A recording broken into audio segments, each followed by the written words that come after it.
मिलती है जिनके सपनों में जान होती है। मंजिल उनको मिलती है जिनके सपनों में जान होती है। पंखों से कुछ नहीं होता, हौसलों से उड़ान होती है। मैं आज अपने आप ਨੂੰ बहुत डरिया होया महसूस कर रही हाँ, क्योंकि जिस शख्सियत ਨੂੰ मैं ਤੁਹਾਡੇ ਨਾਲ ਜਾਣੂ ਕਰਵਾਉਣਾ ਚਾਹੁੰਦੀ ਹਾਂ, मेरी जुबान ਵਿੱਚ ਇੰਨਾ रुतबा नहीं कि मैं ਉਹਨਾਂ ਨੂੰ ਆਪਣੇ ਸ਼ਬਦਾਂ ਵਿੱਚ ਬਿਆਨ ਕਰ ਸਕਾਂ। मेरी जुबान ਵਿੱਚ ਇੰਨਾ रुतबा नहीं कि मैं ਉਹਨਾਂ ਨੂੰ ਆਪਣੇ ਸ਼ਬਦਾਂ ਵਿੱਚ ਬਿਆਨ ਕਰ ਸਕਾਂ। ਇੱਕ ਚੰਗੀ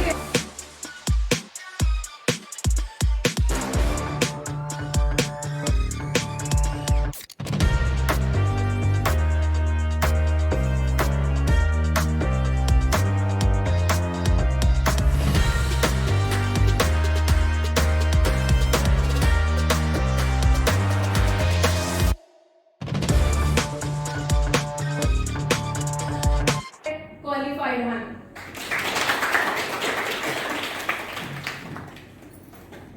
2024 ਵਿੱਚ मैम बेस्ट टीचर अवार्ड भी हासिल कर चुके हैं। मैं अपने शब्दों ਨੂੰ विराम ਦਿੰਦੇ ਹੋਏ ਬੇਨਤੀ ਕਰਾਂਗੀ ਸਾਡੇ ਸਕੂਲ ਦੇ ਪ੍ਰਿੰਸੀਪਲ ਮੈਮ ਨੂੰ, डायरैक्टर सर ਨੂੰ, ਵਾਈਸ ਪ੍ਰਿੰਸੀਪਲ ਸਰ ਨੂੰ ਕਿ ਸਾਡੇ ਅੱਜ ਦੇ ਰਿਸੋਰਸ ਪਰਸਨ ਨੂੰ ਫੁੱਲਾਂ ਦਾ ਗੁਲਦਸਤਾ ਦੇ ਕੇ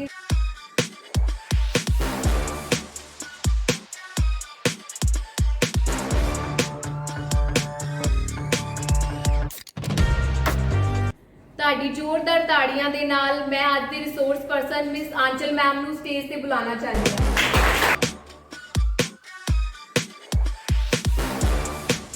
आओ मिलकर कुछ नया रचते हैं, आओ मिलकर कुछ नया रचते हैं। आज की शाम को हसीन बनाते हैं, आज की शाम को हसीन बनाते हैं। शब्दों की मिठास से सजी हो बातें, शब्दों की मिठास से सजी हो बातें, तो हर दिल में कुछ खास बनाते हैं, तो हर दिल में कुछ खास बनाते हैं। A very good afternoon to respected director sir, principal ma'am, deputy director sir, vice principal sir and my dear colleagues. I feel very delighted to be here. First of all, thank you so much Priyanka ma'am इतने warm welcome के लिए. Now I would like to thank our respected director sir, principal ma'am who gave me this opportunity, and a special thank to special person Mr. Ankush Beniwal, who is behind my confidence, talk and presentation. He took my presentation as his own duty and helped me a lot. I am very grateful to sir. Thank you so much sir. Now a special thank to special person, that is one and only our deputy director Mr. Ravi Kumar, who started this platform Mentors Talk. As we know that कि Mentors Talk is everything for us, सबके लिए सब कुछ है, but especially for me जो Mentors Talk है that is ocean of opportunities. So without any delay let's start, right? अब reasons क्या है इतने डिसइंटरेस्ट के लिए कि बच्चों को क्यों लगता है कि जो मैथ्स है वो इतना बोरिंग है, डिफिकल्ट है? देयर आर सेवरल रीजंस, बहुत सारे रीजंस हैं कि जो मैथ्स को हम डिसइंटरेस्ट बनाते हैं या बोरिंग बनाते हैं या बच्चे इंटरेस्ट क्यों नहीं लेते। But today we will discuss about some main points. Let's discuss reasons of disinterest. The first is cultural perception. अब कल्चरल परसेप्शंस में क्या आता है कि हमने अपना माइंडसेट किया बच्चों ने कि मैथ्स तो बहुत डिफिकल्ट है, मैथ्स तो बोरिंग है। जो मैथ्स है वो जीनियस बच्चे कर सकते हैं, एवरेज बच्चा तो मैथ्स कर ही नहीं सकता, हमारे लिए तो मैथ्स बना ही नहीं है। ये बच्चों ने अपना माइंडसेट किया हुआ है बस, और कुछ भी नहीं। The next is lack of understanding. Lack of understanding means कि बच्चों को पता ही नहीं है कि हमें चीज समझ के करनी है, क्रैमिंग नहीं करनी।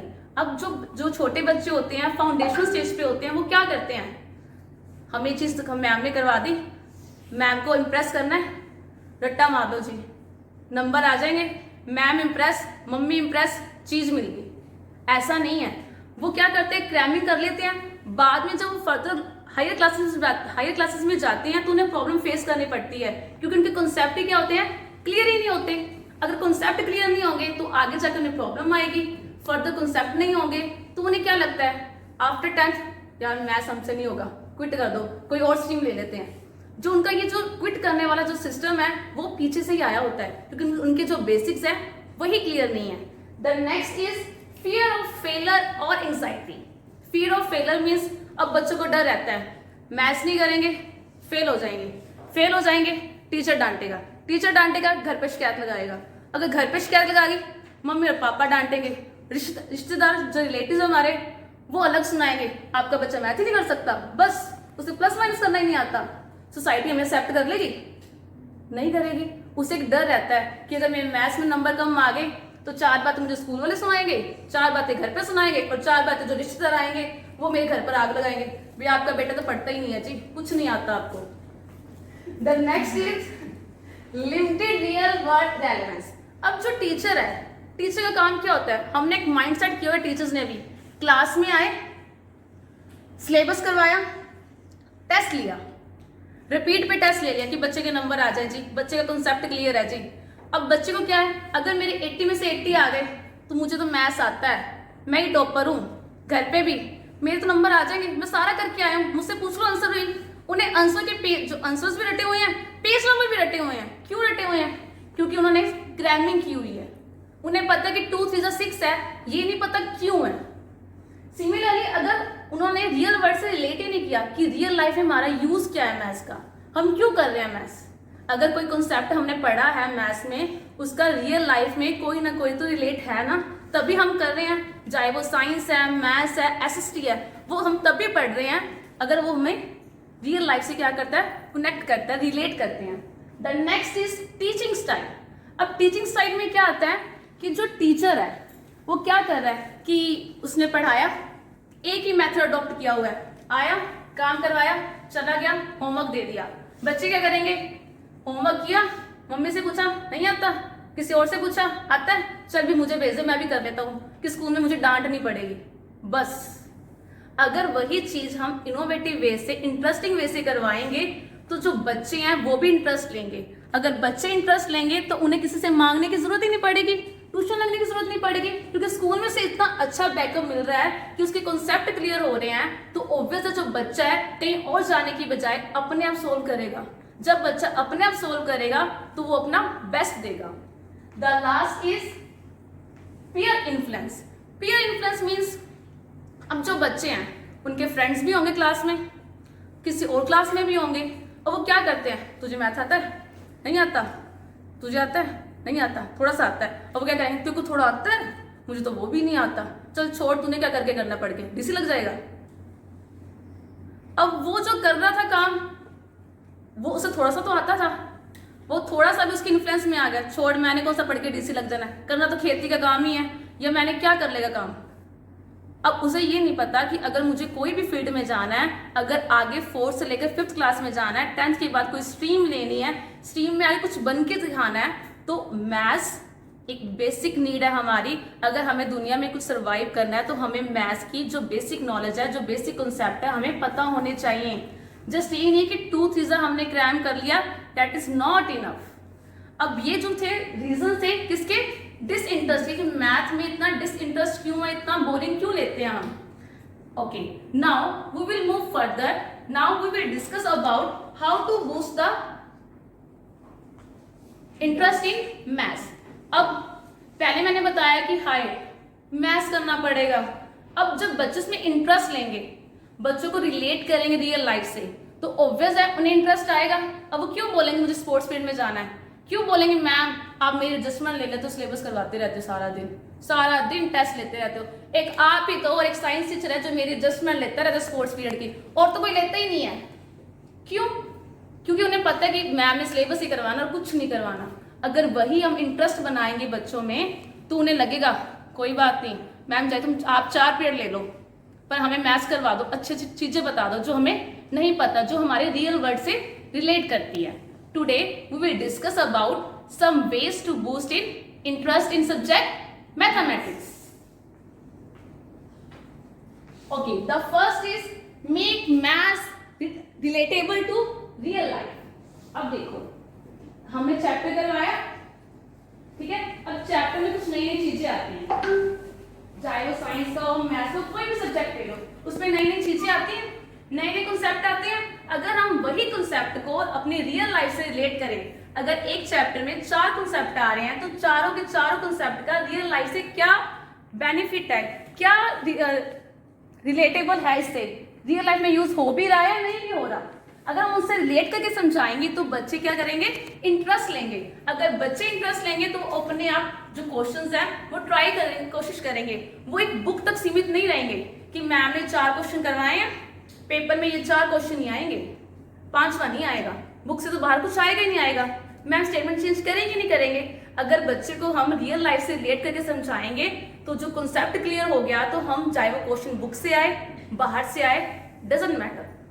The next is gamify maths learning. अब क्या गेमिफाई मीन्स कि जो मैथ्स को अगर हमें समझाना है बच्चों को कि कैसे करते हैं, तो हमें गेमिफाई करनी चाहिए। गेमिफाई मीन्स गेम्स, क्योंकि बच्चों को गेम्स बहुत पसंद होती है, राइट। अब गेम्स कैसे होंगी मैथ की, लाइक हम मैथमेटिक्स बिंगो ऑर्गेनाइज कर सकते हैं, क्विज ऑर्गेनाइज करवा सकते हैं, पजल देख सकते हैं, टैंगम्स दे सकते हैं, जिसमें बच्चे का जो माइंड भी लगेगा और माइंड शार्प भी होगा। ये चीजें होती कैसे हैं, क्योंकि जो पजल्स आती हैं वो बच्चे की जो कॉग्निटिव डेवलपमेंट करती हैं और उनकी हैंड्स ऑन हैंड्स लर्निंग करती हैं। The next is use technology and visual aids. अब आपको पता है कि हम एक मॉडर्न एरा में रहते हैं, नहीं कोई ना कोई न्यू टेक्नोलॉजी आती रहती है। अगर हम उसे अडॉप्ट करेंगे अपनी टीचिंग स्टाइल में तो ऑब्वियस है बच्चे भी इंटरेस्ट लेंगे। अब उन्हें ये रहेगा कि जो मैम है वो आ जाएंगे, कुछ नया लेके आएंगे, वो ये बोरिंग मेथड नहीं लेके आएंगे। मैम आएंगे, कुछ नई गेम दिखाएंगे, कुछ नया लेके आएंगे, कुछ नई प्रेजेंटेशन लेके आएंगे। ये नहीं कि आओ बुक खोलो, कंसेप्ट किया, क्वेश्चन किया। मैम ऐसे नहीं है हमारे, मैम बहुत अच्छे हैं, रोज हमें नई नई चीज सिखाते हैं, नई नई टेक्नोलॉजी सिखाते हैं। And what about the visual aids. अब सपोज बच्चों ने ज्योमेट्री करनी है। अब ज्योमेट्री का एक भी ये है, हमने ब्लैक बोर्ड पे समझा दिया कि कैसे 60 डिग्री का एंगल ड्रॉ करना है जी, कैसे लाइन ड्रॉ करनी है जी, कैसे परपेंडिकुलर ड्रॉ करना है। अगर वही हम ज्योमेट्री टूल से सिखाएं कि एक बच्चा उसे देख रहा है कि ज्योमेट्री टूल्स हैं, ये चीजें होती भी हैं, कहाँ कहाँ यूज होती हैं, उसके बाद बच्चा उन ज्योमेट्री टूल से वो चीजें कंस्ट्रक्ट कर रहा है, तो जो लर्निंग है वो लॉन्ग लास्टिंग रहेगी। The next is very teaching methods, the most important very teaching methods. अब क्या है जो टीचिंग मेथड कैसे, अब ये नहीं कि हम आए हैं सेम अप्रोच से काम करवाएंगे, नहीं, हर बच्चे पे हर अप्रोच नहीं लगती। हमें बच्चों के अकॉर्डिंग, बच्चों के लेवल के अकॉर्डिंग जो अपना टीचिंग मेथड है वो चेंज करना चाहिए। अब ये सारी जो टीचिंग है वो टीचर तक सीमित नहीं होनी चाहिए, स्टूडेंट सेंटर्ड होनी चाहिए। स्टूडेंट सेंटर्ड मीन्स कि जो उसमें स्टूडेंट्स की एक्टिव पार्टिसिपेशन हो। अगर बच्चे एक्टिव पार्टिसिपेशन करेंगे तो वो जो लर्निंग है वो बेस्ट रहेगी बच्चे के लिए। The next is collaborative learning. Collaborative learning means जब बच्चा ग्रुप में काम करेगा, पीयर वर्क में काम करेगा, जब ग्रुप में काम करेगा चाहे पीयर में काम करे, एक तो जो लर्निंग है वो क्या होगी, लॉन्ग लास्टिंग रहेगी, प्लस उसमें वैल्यूज भी आएंगी। वैल्यूज लाइक टीम वर्क कैसे करते हैं, किसी के साथ कैसे बिहेव करते हैं। ये नहीं कि जस्ट मैं हूं, मुझे मैथ आता है, मेरे 80 में से 80 आ गए, नहीं, क्या पता सामने वाला जो कॉन्सेप्ट है उससे ज्यादा क्लियर हो, क्या पता जो मुझे आता है वो उससे ना आता हो। अगर हम अपनी जो नॉलेज उसे शेयर करेंगे तो वो हमारे तक सीमित नहीं रहेगी, वो आगे भी जाएगी। जब हम चीजों को शेयर करते हैं, नॉलेज को शेयर करेंगे, तो जो हमारी लर्निंग है वो क्या होगी, इंक्रीज होगी, हमें कुछ नया सीखने को मिलेगा। शेयरिंग की वैल्यूज आएंगी मैम, उसके अंदर सपोर्ट की वैल्यू आएगी, हेल्प की उसके पास वैल्यू आएगी, टीम बिल्डिंग की उसके पास वैल्यू आएगी। इवन हम ये भी कह सकते हैं कि अगर बच्चा कोलैबोरेटिव लर्निंग कर रहा है तो एक, जैसे मान लीजिए कि मैं पढ़ा रहा हूँ या आप पढ़ा रहे हैं, yes, sir. हमारा लेवल जो है वो है ग्रेजुएशन या पोस्ट ग्रेजुएशन का लेवल। हम बेशक बड़े सारे एक्सपेरिमेंट करके उसके बच्चे के लेवल पे पहुंचते हैं, बट फिर भी जो एक बच्चा खुद उसके लेवल पे, अगर बीइंग अ स्टूडेंट मेरी क्लास का एक कॉन्सेप्ट आता है तो मैं उसको अपने लेवल पे समझाऊंगा मेरे पीयर को, तो वो जो कोलैबोरेशन होगा और उस कोलैबोरेशन से जो लर्निंग होगी वो लाइफ टाइम लर्निंग होगी।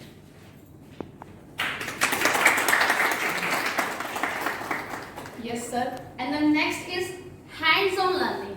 जब बच्चा खुद करके सीखेगा कि ब्लॉक्स से, काउंटर से, ज्योमेट्री टूल से, जब कोई काम अपने हाथों से हम करते हैं ना, जो लर्निंग है वो लॉन्ग लास्टिंग रहती है, वो क्राइम तक सीमित नहीं रहती. अब 2 × 3 6 होता है. अब बच्चा अगर वो पेंसिल लेके या कोई टूल लेके समझेगा तो जो उसकी लर्निंग है वो क्या रहेगी, लॉन्ग लास्टिंग रहेगी. उसे पता चलेगा कि 2 3 6 कैसे आया और वैसे वो 12 × 3 कैसे होगा.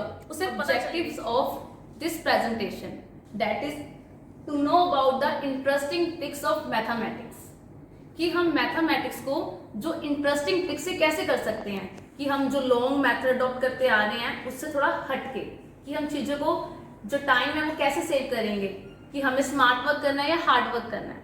इन this we will discuss think, do and share. Think means पहले हम समझेंगे, डू मीन्स उसे करेंगे, शेयर मीन्स अपने लव्ड वंस के साथ, अपने बच्चों के साथ उसे क्या करेंगे, शेयर करेंगे. Let's preview. The first is addition, brain plus finger.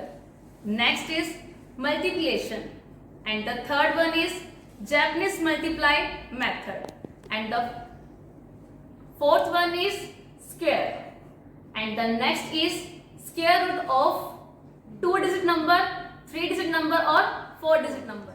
Firstly, we will discuss about the addition.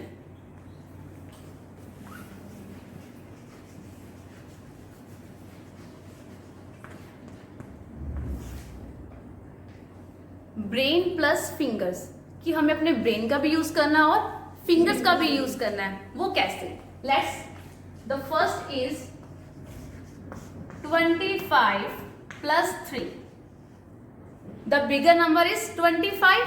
Keep in your mind, हम अपने माइंड में रखना है 25 and the smaller one is 3.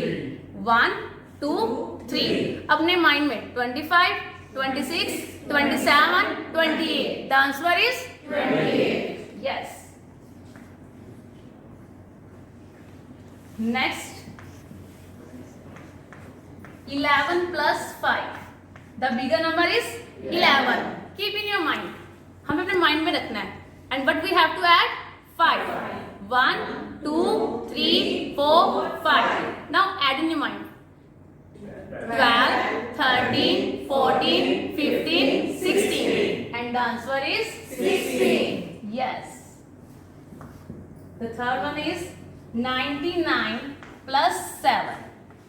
Now the bigger number is, keep in your mind, 99 98 98 no 100. Yes, 100 101 102 105 5 आएगा 3 आएगा 3. Next 104. Next 105 106. Enough है, ये ज्यादा करना है. 7 हो गई ना? Yes ma'am. The answer is 106. This is all about the addition, brain plus fingers. Now, next is multiplication. 2-digit number with 2-digit number. कि हम 2-digit numbers को 2-digit number से multiply कैसे करेंगे. अब हमने old method क्या सीखा हुआ है कि पहले उस नंबर को लिखेंगे, दोनों नंबर्स को, फिर एक नंबर से मल्टीप्लाई करेंगे, फिर सेकंड नंबर से और फिर क्या करेंगे, ऐड करेंगे. This is too long process ना, सबसे बड़ा लॉन्ग प्रोसेस है. तो हमें हार्ड वर्क करना है, स्मार्ट वर्क करना है. Yes. The second is multiply 2-digit number with 2-digit number. The first is 11 multiply by 13. 11 को किससे मल्टीप्लाई करना है, 13 से. Firstly, we have to write 11 and 13 like this. We have to multiply right ones. 3 and 1, 3 ones are 3. We have to write like 3. The next step is we have to cross multiply. Cross समझते हो ना, ऐसे cross की shape में multiply करना है. अब 1 को किससे करोगे, what we get, 1 को 1 से किया, 1. And we have to add it. 1 plus 3 4. We have to write it 4. That is clear? Yes ma'am. Now we have to multiply the left side. 1 and 1, 1 multiply 1. The answer is 143. Are you getting my point? Yes. Okay. The next is 52 multiplied by 16. The first step is we have to write the number like this. The next step is we have to multiply the right ones. The right ones are 2 and 6. 2 6 are 12. and 6 2 are 12. yes.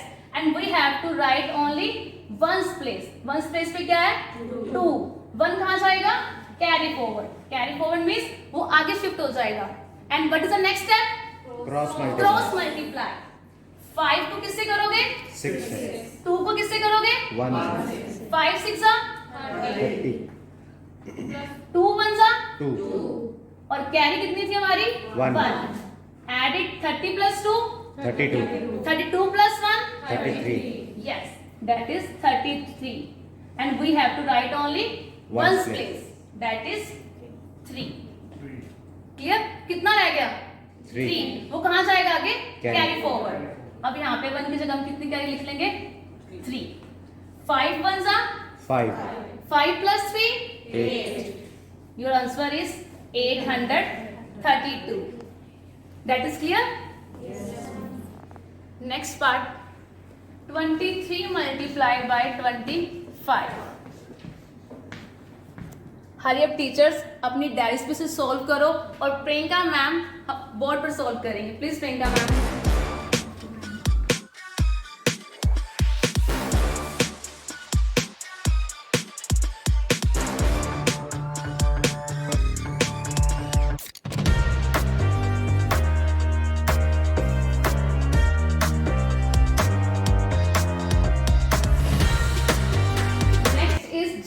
Multiply. Japanese multiply में हम क्या करेंगे? 2 veg है इसमें. 3 digit number with 1 digit number. 3 digit को हम जब 1 digit number से कैसे मल्टीप्लाई करेंगे? And the next is 3 digit number with 2 digit number. कि 3 डिजिट नंबर को हम 2 डिजिट से मल्टीप्लाई कैसे करेंगे? Let's practice them. First part is 112 multiply by 3. The first number is 112. अब 112 में कितने डिजिट्स हैं? 3. 1, 1 and 2. Right? Now we have to make slanting lines like this. 1. Then next digit is 1. We have to space between them. 1. Next is 2. Similarly space 2 lines. Done? किससे multiply करनी है? 3 से. Now 1 2 3. Done. अब देखो observe करो ये line intersect कर रही है किसी पॉइंट पे. दूसरे को काट रही है ना, वो पॉइंट को हमें आइडेंटिफाई करना है. Count them. 1 2 3 4 5 6. 1 2 3. 1 2 3. The last one is 6. 6. Next is 3. तो टेंस प्लेस पे 3 and the upper one is 3 then is 3. The answer is 336. देखो हम मल्टीप्लाई कैसे करते थे छोटे होते. इनको पहले यहाँ से मल्टीप्लाई किया. अब इसको 3 का टेबल ही नहीं आता. अब वो कैसे करेगा? अब जो छोटे बच्चे ने लाइंस और डॉट्स का बहुत शौक होता है तो वो इससे भी सीख सकते हैं रेदर देन क्रैबिंग से. Okay, now let's move to the second part.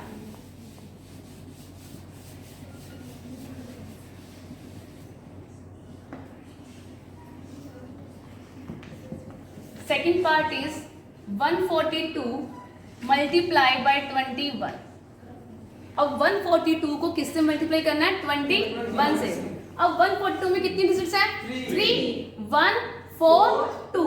Similarly, draw the lines like 1 space 4 lines. Similarly, space 2 lines. 1 2. Done, teachers? Yes. Then next किससे मल्टीप्लाई करना है? 21 से. अब 21 में कितनी डिजिट्स हैं? 2 and 1. Hurry up. Make lines like this. Space. Then 1. Identify the points. 2 4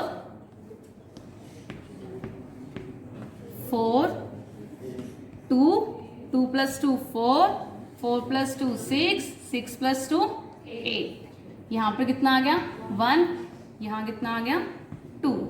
done? Okay. The last is 2, मतलब 1 place पे क्या आएगा 2। We have to add like this. अब इसमें कितने आ रहे हैं 4 और 4, 4 plus 4 8।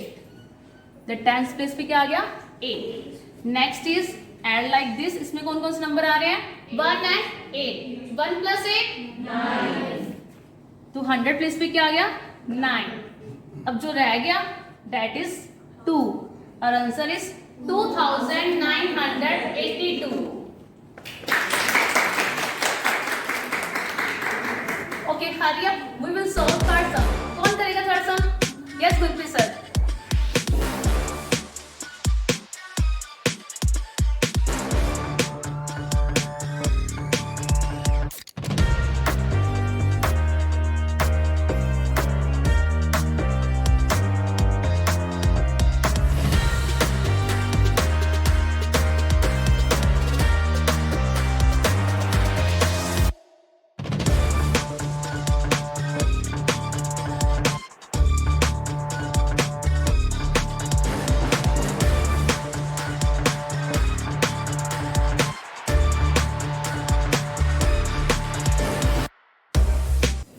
The next trick is all about how to find a square.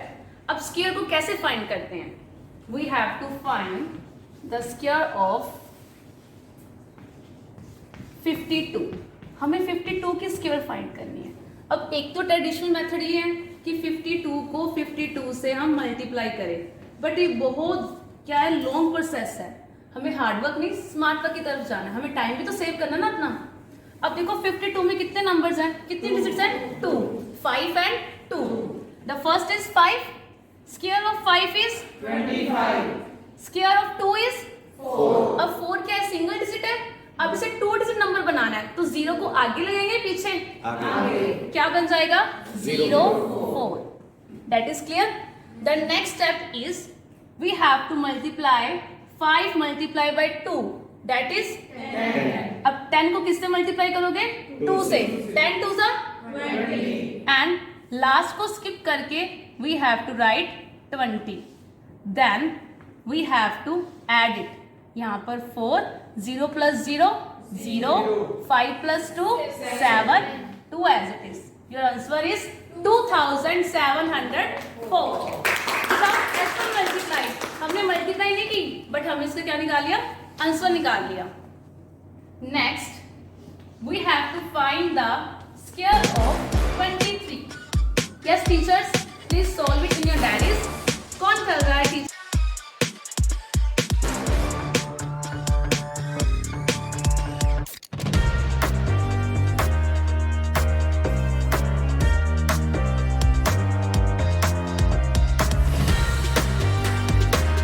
Our next trick is how to find the square root of 3-digit number and 4-digit number. Before to find the square root, firstly we have to familiar with the squares of 1 to 10. हमें सबसे पहले 1 से लेकर 10 तक की squares पता होनी चाहिए।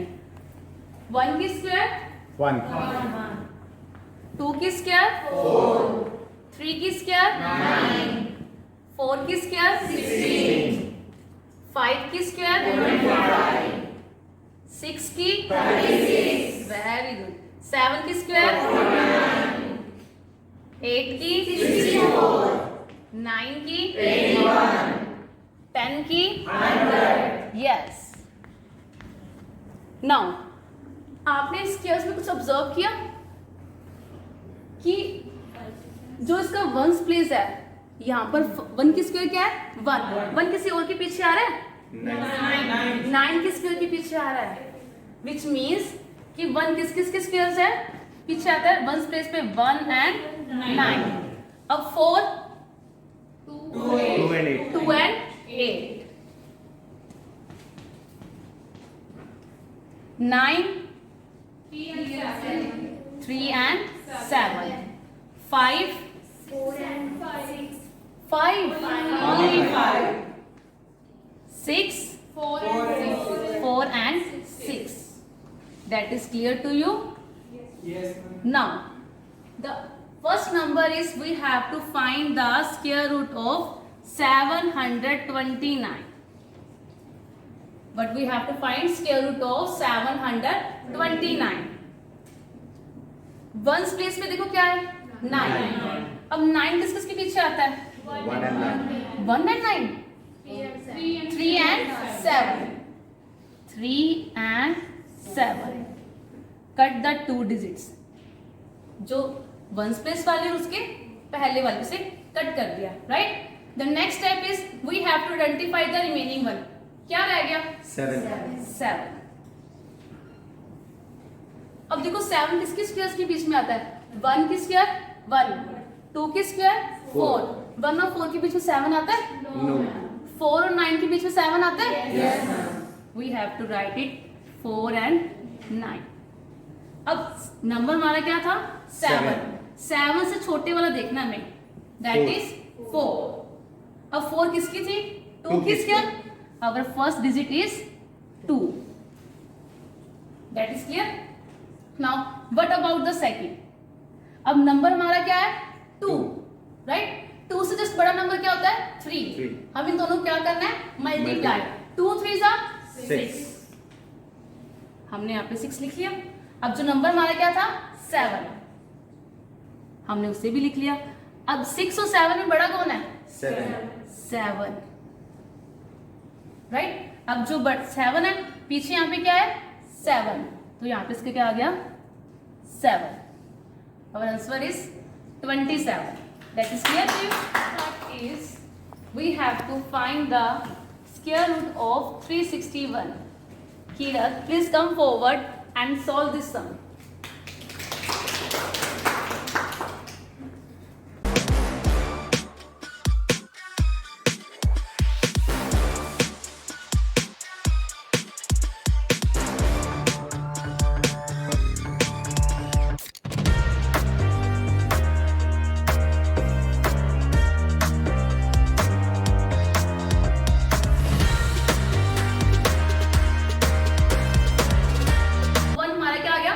नंबर पे जो 10th प्लेस पे. अब 1 से जस्ट बड़ा क्या है 2. We have to multiply 1 multiply by 2 that is 2. अब जो नंबर था वो हमारा क्या था 3. 2 हमारा छोटा है छोटा है तो हमें कौन सा नंबर देखना है पीछे वाला. अगर बड़ा होगा तो आगे वाला. अब 2 छोटा है तो हम कौन सा नंबर देखेंगे पीछे वाला. तो पीछे क्या है 9. The answer is 90. Yes dear teachers, this is all about the mathematics tricks, and mathematics needs a lot of practice because practice makes a man perfect. To conclude this, the only way to learn mathematics is to do mathematics. Thank you so much. फूल खिलते हैं जब आप मुस्कुराते हो. फूल खिलते हैं जब आप मुस्कुराते हो. जहाँ जाते हो वहाँ 4 चांद लगाते हो. इस मंच की शोभा के क्या कहने. इस मंच की शोभा के क्या कहने जहाँ आप जैसे रिसोर्स पर्सन आते हो. जहाँ आप जैसे रिसोर्स पर्सन आते हो. Respected director sir, principal ma'am, vice principal sir, deputy director sir एवं मेरे प्यारे अध्यापकगण, सबसे पहले मैं आप सबका धन्यवाद करना चाहती हूँ कि मुझे सुअवसर प्रदान किया. मिस आंचल मैम, रियली आज का सेशन बहुत ही शानदार रहा आपका. आपने हमें इंटरेस्टिंग मैट्रिक्स के बारे में बड़े ही विस्तार से बताया जिसके बारे में मुझे बिल्कुल भी नॉलेज नहीं थी. ये मेरा सौभाग्य है कि मुझे आपका संग मिला. हम इन सब से बिल्कुल अनजान थे जिसके बारे में आज आपने हमें बताया. चाहे हम भले ही शिक्षित हैं पर आप जैसे रिसोर्स पर्सन के बिना ये अधूरा था.